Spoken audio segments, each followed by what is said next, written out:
नमस्कार, स्वागत है आपका हमारे फिनिक्स एकेडमी के यूट्यूब चैनल पर। तो दोस्तों आज है 18 अप्रैल और 18 अप्रैल से करंट अफेयर्स के जितने भी इंपॉर्टेंट क्वेश्चन बन सकते हैं सारे इस वीडियो में डिस्कस करने वाला हूं। दोस्तों हर क्वेश्चन से रिलेटेड इंपॉर्टेंट फैक्ट के बारे में भी बताऊंगा, तो पूरा वीडियो बहुत ही ध्यान से देखिए क्योंकि लास्ट में आपसे एक क्वेश्चन भी पूछूंगा जिसका आंसर आपको कमेंट बॉक्स में बताना है। दोस्तों इस वीडियो की पीडीएफ फाइल प्राप्त करने के लिए आप हमारे टेलीग्राम चैनल से जुड़ सकते हैं और वहां से अन्य प्रकार की भी पीडीएफ डाउनलोड कर सकते हैं। और अभी तक हमारे यूट्यूब चैनल को सब्सक्राइब नहीं किया है तो फटाफट करके यूट्यूब चैनल को सब्सक्राइब कर लीजिए। तो दोस्तों जैसा कि आप जानते हैं कल की मोस्ट इंपॉर्टेंट करंट अफेयर्स का सबसे पहले रिवीजन करना है। तो दोस्तों देख लेते हैं, यानी कि 17 अप्रैल 2020 का करंट अफेयर्स जो कि बहुत ही स्पीड में हम लोगों को कवर करना है। दोस्तों जैसा कि देख रहे हैं आप, पहला क्वेश्चन कल का था, केयर रेटिंग के प्रबंध निदेशक एवं मुख्य कार्यकारी अधिकारी किसे नियुक्त किया गया। तो दोस्तों आपको पता है अजय महाजन जी को नियुक्त किया गया है। चलिए दूसरा नंबर क्वेश्चन है, कोविड-19 से संबंधित अतिरिक्त लाभ प्रदान करने की घोषणा किस इंश्योरेंस कंपनी ने की है। तो दोस्तों आपको याद रखना है टाटा AIA लाइफ इंश्योरेंस।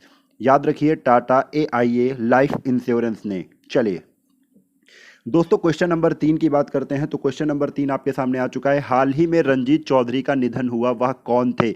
तो दोस्तों आपको याद रखना है वह एक अभिनेता हैं। रंजीत चौधरी जी कौन थे, तो अभिनेता थे, आपको याद रखना है। चलिए अगले क्वेश्चन पर चलते हैं। तो अगला क्वेश्चन आपके सामने है दोस्तों, YSR निर्माण और कोविड-19 पोर्टल का शुभारंभ किस राज्य ने किया है। तो दोस्तों YSR निर्माण और कोविड-19 पोर्टल का शुभारंभ आंध्र प्रदेश राज्य ने किया है। किस राज्य ने किया है, तो आंध्र प्रदेश राज्य ने किया है, आपको याद रखना है। चलिए क्वेश्चन नंबर 5 की बात करें। तो दोस्तों क्वेश्चन नंबर 5 है, पेटीएम जनरल इंश्योरेंस लिमिटेड के नए प्रबंध निदेशक और मुख्य कार्यकारी अधिकारी कौन बने हैं। तो दोस्तों मुख्य अधिकारी कौन बने हैं, आपको याद रखना है विनीत अरोड़ा जी बने हैं। कौन बने हैं, विनीत अरोड़ा जी बने हैं पेटीएम जनरल इंश्योरेंस लिमिटेड के नए प्रबंध निदेशक और मुख्य अधिकारी। चलिए अगला क्वेश्चन आपके सामने आ चुका है, क्वेश्चन नंबर 6। तो क्वेश्चन नंबर 6 है, सामाजिक नवाचार के लिए एडिसन पुरस्कार किसने जीता है। तो दोस्तों सामाजिक नवाचार के लिए एडिसन पुरस्कार टाटा पावर ने जीता है। किसने जीता है, तो आपको याद रखना है टाटा पावर ने जीता है।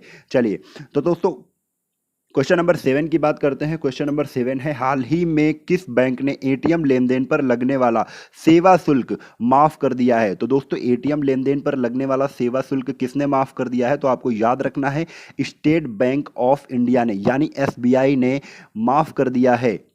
चलिए अगला क्वेश्चन आपके सामने आ चुका है, क्वेश्चन नंबर 8। तो क्वेश्चन नंबर 8 है दोस्तों, 13वां इंटरनेशनल अरब फिक्शन अवार्ड 2020 किसने जीता है। तो दोस्तों याद रखना है आपको किसने जीता है, आब्दे लोहाब अस्साउई ने। किसने जीता है, आब्दे लोहाब अस्साउई ने जीत लिया है।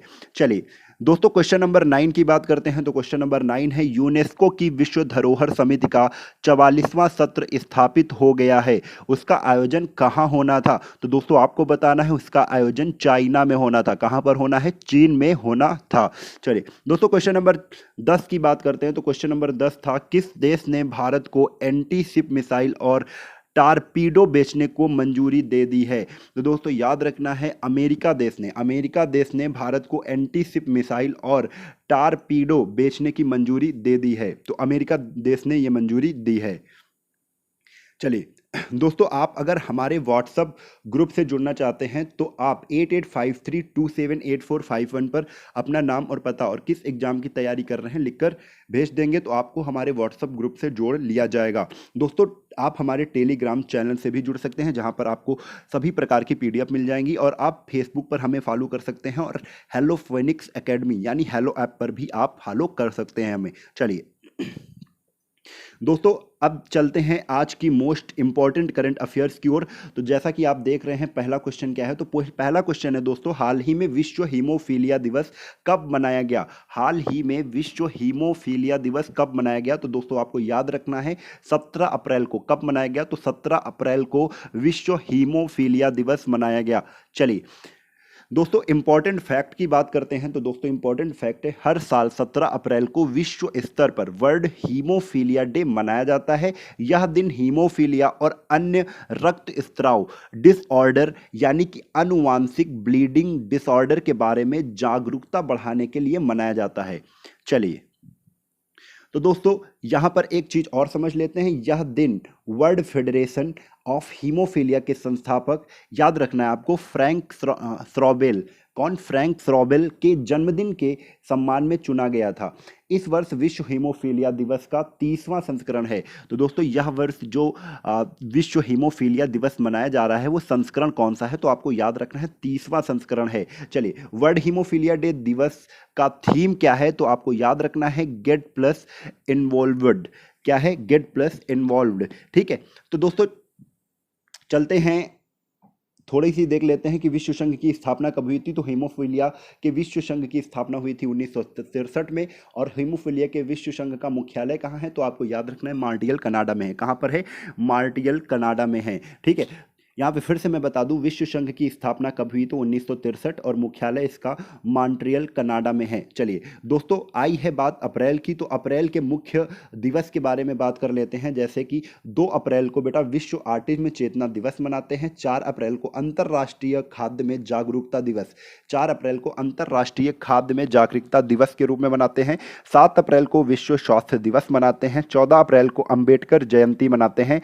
14 अप्रैल को विश्व चागास दिवस, विश्व चागास रोग दिवस के रूप में मनाते हैं। और 17 अप्रैल को, जो कि आज का क्वेश्चन है, 17 अप्रैल को विश्व हीमोफीलिया दिवस मनाते हैं।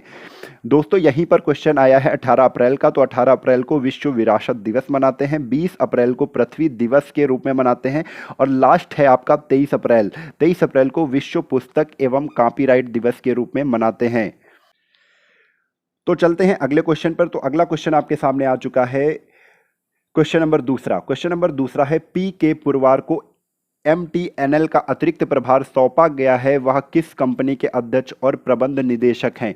दोस्तों याद रखिए, पी के पुरवार को MTNL का अतिरिक्त प्रभार, ये MTNL क्या है, तो आपको याद रखना है महानगर टेलीफोन निगम लिमिटेड, अतिरिक्त प्रभार सौंपा गया है, वह कंपनी के अध्यक्ष और प्रबंध निदेशक हैं, तो वह BSNL के अध्यक्ष और प्रबंध निदेशक हैं। आपको याद रखना है BSNL कंपनी के। चलिए दोस्तों, इंपॉर्टेंट फैक्ट की बात करें तो इंपॉर्टेंट फैक्ट क्या है, भारत संचार निगम लिमिटेड यानी BSNL के अध्यक्ष और प्रबंध निदेशक PK पुरवार को महानगर टेलीफोन निगम लिमिटेड यानी कि MTNL के CMD यानी चेयरमैन एंड मैनेजिंग डायरेक्टर का अतिरिक्त प्रभार सौंपा गया है। दोस्तों उन्होंने जुलाई 2019 में BSNL के अध्यक्ष का पदभार संभाला था, या BSNL का अध्यक्ष बनाया गया था। दोस्तों यहीं पर बात आई है BSNL की, तो BSNL का फुल फॉर्म क्या होता है, BSNL का फुल फॉर्म होता है दोस्तों भारत संचार निगम लिमिटेड। मुख्यालय कहाँ पर है, तो मुख्यालय है नई दिल्ली में। स्थापना कब हुई है, तो स्थापना हुई है बेटा 15 सितंबर 2000 को। कब हुई है, 15 सितंबर 2000 को। MD एंड CEO की बात करें तो PK पुरवार जी हैं MD एंड CEO। चलिए दोस्तों यहीं पर बात कर लेते हैं MTNL। तो दोस्तों फुल फॉर्म आपको पता ही है क्या है, महानगर टेलीफोन निगम लिमिटेड। स्थापना कब हुई है, तो 1 अप्रैल 1986 को इसकी स्थापना हुई है। मुख्यालय है आपका नई दिल्ली में। कहाँ पर है, नई दिल्ली में इसका मुख्यालय है। दोस्तों चलते हैं क्वेश्चन नंबर तीसरे पर। तो क्वेश्चन नंबर तीसरा क्या है, हाल ही में विली डेविस का निधन हुआ, वह किस क्षेत्र के प्रसिद्ध खिलाड़ी थे। तो दोस्तों आपको बताना है विल डेविस जिनका निधन हुआ है वह किस क्षेत्र के प्रसिद्ध खिलाड़ी थे, तो आंसर है फुटबॉल। किस क्षेत्र के खिलाड़ी थे, तो फुटबॉल क्षेत्र के खिलाड़ी थे। चलिए दोस्तों इंपॉर्टेंट फैक्ट की बात करें तो इंपॉर्टेंट फैक्ट है, पूर्व अमेरिकी फुटबॉल खिलाड़ी विली डेविस का निधन हो गया है। उन्हें 1981 में नेशनल फुटबॉल लीग यानी NFL pro football hall of fame से सम्मानित किया गया था। चलते हैं क्वेश्चन नंबर 4 पर। तो दोस्तों क्वेश्चन नंबर 4 है, BCCI ने कोविड-19 के चलते IPL 2020 यानी IPL 2020 को कितने समय के लिए स्थगित कर दिया है। तो दोस्तों IPL 2020 को कितने समय के लिए स्थगित कर दिया है, तो आपका आंसर होगा अनिश्चित काल के लिए। अनिश्चित काल के लिए स्थगित कर दिया गया है IPL 2020 को। दोस्तों इंपॉर्टेंट फैक्ट की बात करें तो इंपॉर्टेंट फैक्ट है, भारतीय क्रिकेट बोर्ड यानी BCCI की Indian Premier League IPL governing council ने IPL 2020 सीजन को अगली सूचना तक निलंबित करने का फैसला ले लिया है। दोस्तों यह फैसला कोरोना वायरस महामारी के मद्देनजर लिया गया है। IPL 2020 29 मार्च को शुरू होकर 24 मई को समाप्त होने वाला था, लेकिन भारत में कोरोना वायरस के बढ़ते सकारात्मक मामलों को देखते हुए इससे पहले ही 15 अप्रैल तक के लिए टाल दिया गया था।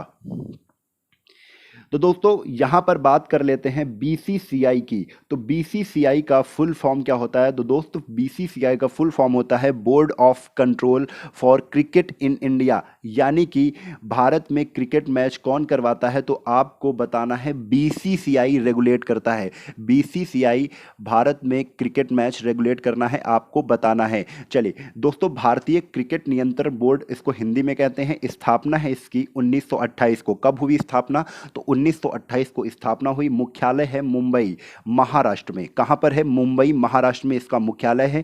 अध्यक्ष आपको पता है सौरव गांगुली जी इसके अध्यक्ष हैं। दोस्तों सीईओ की बात करें तो सीईओ हैं राहुल जौहरी जी, उपाध्यक्ष हैं माहिम वर्मा जी और सचिव हैं जय शाह। सचिव हैं बीसीसीआई के सचिव हैं जय शाह जी। दोस्तों पुरुष टीम के कोच की बात करें तो रवि शास्त्री जी हैं पुरुष टीम के कोच, और महिला टीम के कोच की बात करें तो डब्ल्यू वी रमन महिला टीम के कोच हैं। दोस्तों चलते हैं क्वेश्चन नंबर 5 पर। तो क्वेश्चन नंबर 5 आपके सामने आ चुका है। महाराष्ट्र के आरोपों के कारण आईडब्ल्यूएफ प्रमुख ने इस्तीफा दिया। तो आईडब्ल्यूएफ के प्रमुख कौन हैं? तो दोस्तों आपको बताना है आईडब्ल्यूएफ के प्रमुख कौन है। तो आपको याद रखना है तामस अजान। कौन है? तामस अजान जी हैं आईडब्ल्यूएफ के प्रमुख। दोस्तों इंपॉर्टेंट फैक्ट ये है कि अंतर्राष्ट्रीय वेट लिफ्टिंग महासंघ यानी international weight lifting federation IWF के अध्यक्ष तामस अजान ने अपने ऊपर लगे भ्रष्टाचार और डोपिंग उल्लंघन के आरोपों के मद्देनजर इस्तीफा दे दिया है। अब अमेरिकी उर्सुला पापंड्रिया कार्यवाहक अध्यक्ष के रूप में संस्था का नेतृत्व करेंगी। तो पापंड्रिया कार्यवाहक अध्यक्ष के रूप में संस्था का नेतृत्व करेंगी। दोस्तों यहीं पर देख लेते हैं, जो तामस अजान 1976 से 2000 तक अंतर्राष्ट्रीय वेट लिफ्टिंग महासंघ के महासचिव रहे हैं और 2000 से 2020 तक आईडब्ल्यूएफ के अध्यक्ष पद पर हैं। आईडब्ल्यूएफ के कार्यकारी बोर्ड ने वेट लिफ्टिंग में 43 साल तक सेवा देने वाले तामस अजान का इस्तीफा स्वीकार कर लिया है। दोस्तों यहां पर बात कर लेते हैं आईडब्ल्यूएफ की, यानी इंटरनेशनल वेट लिफ्टिंग फेडरेशन, जिसका फुल फॉर्म है इंटरनेशनल वेट लिफ्टिंग फेडरेशन। दोस्तों मुख्यालय कहां पर है? तो मुख्यालय है बुडापेस्ट हंगरी। बुडापेस्ट हंगरी में इसका मुख्यालय है। स्थापना हुई 1905 में। कब हुई? तो आईडब्ल्यूएफ की स्थापना कब हुई? तो 1905 में। दोस्तों चलते हैं क्वेश्चन नंबर 6 पर। तो क्वेश्चन नंबर 6 आपके सामने आ चुका है। एशियाई पैरा खेलों का शुभांकर किसे चुना गया है? तो एशियाई पैरा खेलों का शुभांकर किसे चुना गया है? तो आपको याद रखना है फेई फेई को। किसे चुना गया है? तो फेई फेई को चुना गया है। दोस्तों इंपॉर्टेंट फैक्ट की बात करें तो इंपॉर्टेंट फैक्ट है कि चीन में होने वाले हांगझोउ 2022 एशियन पैरा खेलों का शुभांकर फेई फेई को चुना गया है। चौथे एशियाई पैरा खेलों का आयोजन 9 से 15 अक्टूबर तक किया जाना था, जिससे कुल 22 खेल आयोजित किए जाएंगे। दोस्तों इस बार ताइक्वांडो और पैरा केनोइंग को पहली बार इन खेलों में शामिल किया गया है। तो आपको याद रखना है ताइक्वांडो और पैरा केनोइंग को इस बार पहली बार शामिल किया गया है। दोस्तों शुभांकर खेलों में एथलीट से दर्शक तक हर किसी को खुशी और सांस्कृतिक विविधता का संदेश देने में मदद करता है। दोस्तों फेई फेई के बारे में जान लेते हैं। तो क्या है फेई फेई? तो दोस्तों इस शुभंकर के पहले फेई का अर्थ है उड़ते हुए पंछी। क्या है अर्थ? तो उड़ते हुए पंछी। मानव समाज की समावेशिता और सम्मान का प्रतीक है। जबकि दूसरे फेई का अर्थ है अपनी कमजोरी पर काबू पाने के साथ एथलीटों के मानसिक परिश्रम को दर्शाता है। दोस्तों शुभंकर फेई फेई लियांगजू संस्कृति के दैवीय पक्षी से प्रेरित है। किससे प्रेरित है? तो लियांगजू संस्कृति के दैवीय पक्षी से प्रेरित है। दोस्तों बात आई है चीन की, तो समझ लेते हैं विश्व का सर्वाधिक जनसंख्या वाला देश कौन है? तो आपको बताना है चाइना है। कौन है? विश्व में सबसे ज्यादा पॉपुलेशन किसकी है? तो चाइना की है। दोस्तों अमेरिका के बाद विश्व का चौथा सबसे बड़ा क्षेत्रफल वाला विश्व का चौथा सबसे बड़ा क्षेत्रफल वाला देश है कौन? तो आपका आंसर होगा चाइना है। दोस्तों राजधानी की बात करें तो राजधानी है बीजिंग, मुद्रा है रेनमिनबी और युआन। कौन सी मुद्रा है? तो आपको याद रखना है रेनमिनबी और युआन। दोस्तों राष्ट्रपति हैं शी जिनपिंग। कौन है? शी जिनपिंग चाइना के राष्ट्रपति हैं। दोस्तों चलते हैं क्वेश्चन नंबर 7 पर। तो क्वेश्चन नंबर 7 आपके सामने आ चुका है। आरबीआई ने हाल ही में किस बैंक का लाइसेंस रद्द कर दिया है? तो दोस्तों आपको याद रखना है, आरबीआई ने हाल ही में किस बैंक का लाइसेंस रद्द कर दिया है। तो सी ऑप्शन बेटा करेक्ट है, Mapusa urban cooperative bank of Goa limited. Mapusa urban cooperative bank of Goa limited का आरबीआई ने हाल ही में लाइसेंस रद्द कर दिया है। दोस्तों इंपॉर्टेंट फैक्ट की बात करें तो बेटा भारतीय रिजर्व बैंक द्वारा Mapusa urban cooperative bank of Goa limited का लाइसेंस रद्द कर दिया गया है। केंद्रीय बैंक द्वारा आदेश जारी किया गया है, जिसमें बैंक के 16 अप्रैल 2020 से प्रभावित रूप से बैंकिंग व्यवसाय करने पर रोक लगाई गई है। इस प्रकार अर्बन कोऑपरेटिव बैंक के बैंकिंग व्यवसाय करने पर पाबंदी लगा दी गई है। दोस्तों Mapusa urban cooperative bank of Goa limited का लाइसेंस बैंक के पास पर्याप्त पूंजी और कमाई की संभावना नहीं होने के कारण, समझिए बात को, यहां पर पर्याप्त पूंजी और कमाई की संभावना नहीं होने के कारण रद्द किया गया है। तो क्यों रद्द किया गया है? तो पर्याप्त पूंजी और कमाई की संभावना कोई नहीं थी, इसलिए रद्द कर दिया गया है महाप्सा अर्बन कोऑपरेटिव बैंक का लाइसेंस। दोस्तों यहां पर बात आई थी आरबीआई की, तो आरबीआई का फुल फॉर्म है रिजर्व बैंक ऑफ इंडिया, यानी कि भारतीय रिजर्व बैंक। स्थापना बेटा कब हुई है? तो 1 अप्रैल 1935 को इसकी स्थापना हुई है। मुख्यालय है आपका मुंबई महाराष्ट्र में। कहां पर है मुख्यालय? तो मुख्यालय याद रखिए मुंबई महाराष्ट्र में है आरबीआई का मुख्यालय। गवर्नर कौन है? तो शक्तिकांत दास इसके गवर्नर हैं। भारत का केंद्रीय बैंक है, इसे क्या कहते हैं? भारत का केंद्रीय बैंक कहते हैं। दोस्तों यह भारत के सभी बैंकों का संचालक करता है, यह भारत के सभी बैंकों का संचालक है, इसलिए इसे बैंकों का बैंक भी कहते हैं। दोस्तों क्वेश्चन नंबर 8 पर आते हैं। तो क्वेश्चन नंबर 8 है, Pusa detecting and sanitise tunnel किसने विकसित किया है? तो Pusa detecting and sanitise tunnel किसने विकसित किया है? तो आपको याद रखना है भारतीय कृषि अनुसंधान संस्थान ने। किसने? डिटेक्टिंग एंड सैनिटाइज टनल भारतीय कृषि अनुसंधान संस्थान ने विकसित कर लिया है। चलिए दोस्तों इंपॉर्टेंट फैक्ट की बात करें तो भारतीय कृषि अनुसंधान संस्थान के एग्रीकल्चर इंजीनियरिंग विभाग द्वारा Pusa detecting and sanitise tunnel विकसित किया है। केंद्रीय कृषि एवं किसान कल्याण राज्य मंत्री कैलाश चौधरी द्वारा Pusa detecting and sanitising tunnel का उद्घाटन किया गया है। दोस्तों चलते हैं क्वेश्चन नंबर 9 पर। तो क्वेश्चन नंबर 9 आपके सामने आ चुका है। लॉकडाउन प्रतिबंधों से छूट मिलने वाली गतिविधियों की नई सूची किस मंत्रालय द्वारा जारी की गई है? तो दोस्तों लॉकडाउन प्रतिबंधों से छूट मिलने वाली गतिविधियों की सूची किसके द्वारा जारी की गई है? तो आपको याद रखना है गृह मंत्रालय द्वारा जारी की गई है। दोस्तों इंपॉर्टेंट फैक्ट की बात करें तो इंपॉर्टेंट फैक्ट है गृह मंत्रालय ने कोविड-19 से निपटने के लिए राष्ट्रव्यापी लॉकडाउन के तहत लगाए गए प्रतिबंधों से छूट मिलने वाली नई गतिविधियों की एक सूची जारी की है। दोस्तों इन दिशा निर्देशों का उद्देश्य देश की आर्थिक गति को पुनर्जीवित करना और कोविड-19 महामारी से मुकाबला करने के लिए निरंतर लॉकडाउन से पीड़ित लाखों लोगों को कुछ देना है। दोस्तों चलते हैं क्वेश्चन नंबर 10 पर। तो क्वेश्चन नंबर 10 है, हाल ही में RV Bhuskute, very important question, हाल ही में आरवी भुसकुटे वह कौन थे? आरवी भुसकुटे कौन थे? तो दोस्तों आपको याद रखना है आरवी भुसकुटे का निधन हुआ है। यहाँ पर थोड़ा सा क्वेश्चन आपको कंप्लीट करना है कि आरवी भुसकुटे का निधन हुआ है, वह कौन थे? तो दोस्तों आपको याद रखना है वह स्वतंत्रता सेनानी थे जिनका निधन हुआ है। यहाँ पर निधन हुआ है, थोड़ा सा मिसप्रिंट हो गया है। तो क्वेश्चन क्या है मैं पढ़ रहा हूँ, हाल ही में आरवी भुसकुटे जिनका निधन हुआ है वह कौन है?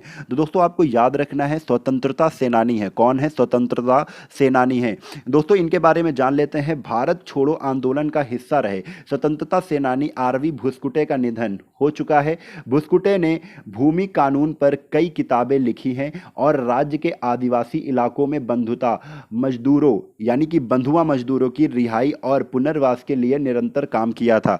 दोस्तों क्विट इंडिया मूवमेंट में या अगस्त आंदोलन या भारत छोड़ो आंदोलन की शुरुआत महात्मा गांधी द्वारा 8 अगस्त 1942 को अखिल भारतीय कांग्रेस समिति यानी AICC के बॉम्बे सत्र में की गई थी।